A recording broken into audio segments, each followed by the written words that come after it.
In a world where a global pandemic has reshaped society, leaving people to constantly fight one another for limited resources, and every day is another struggle to survive, you can also play a video game called Dying Light 2. Dying Light 2.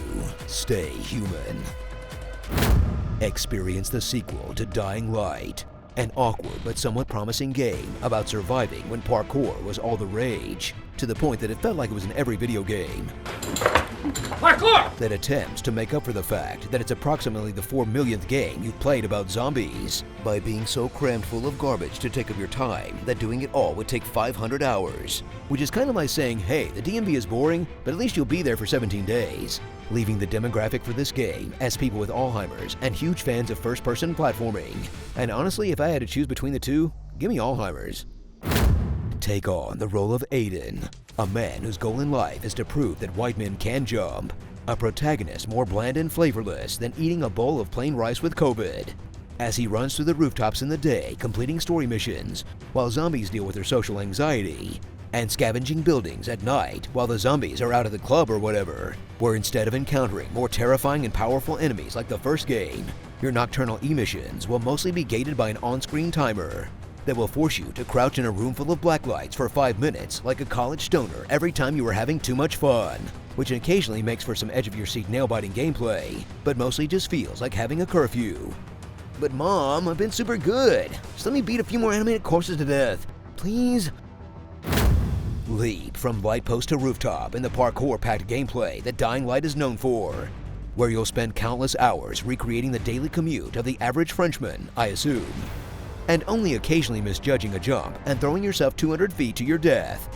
In first-person platforming that defies video game tradition by not being absolutely terrible, at least if you don't mind playing like 20 hours to unlock the fun parkour abilities first, all while running past 1 million objects that you could clearly climb on if you just sucked a little less, in a stretched-out progression that assumes you're going to be riveted by this thing for months of your life, and not refunded in the first 2 hours because you need to spend a bunch of skill points before you can wall run.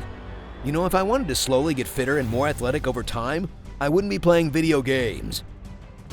Slam your way through the stick fighting that is Dying Light 2's combat, where you'll wail wildly at the heads of anything unfortunate enough to cross your path, in traditionally awkward Bethesda fights that barely changes from the beginning of the game to the end, that can occasionally be nail-biters with dangerous foes, or simply an absolute ass ton of them, but that you'll mostly trivialize by being way too high level because you just did 40 side quests, or just by strapping a grenade to the end of a hockey stick or whatever, as you end up mowing down hordes of zombies like you're Bruce Campbell, until they feel about as frightening as a litter of kittens, or fighting groups of humans who take you on one by one like you're in a kung fu movie, in a combat experience that quickly becomes a road nuisance on your way to your real goal, checking another box on a list to briefly convince your dumb monkey brain that your life has meaning.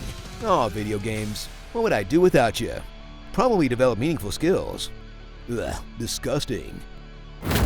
So pick up all the trash around you and get ready to beat 1 billion zombies to death, in a poignant metaphor for how the film, television, and video game industries have beaten the concept of zombies into the ground, to the point where the mere mention of them fills the gamer heart with ennui.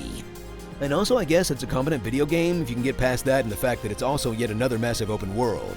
Honestly, if that combination of things still excites you, your brain should be preserved for scientific study after you die.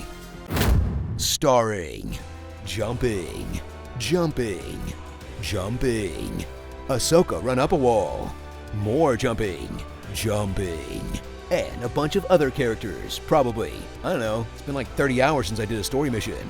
Dead Island 2, City. You know, at this point, if you told me Zombie Open World was one of the Rings of Hell, I would believe you. Tell us what you'd like to hear in my epic voice in the comments below. May Arceus have mercy on your soul. Let's warm up by giving this guy a smoothie blend of kale and punishment. Can God create a burrito so big that even he can't eat it all?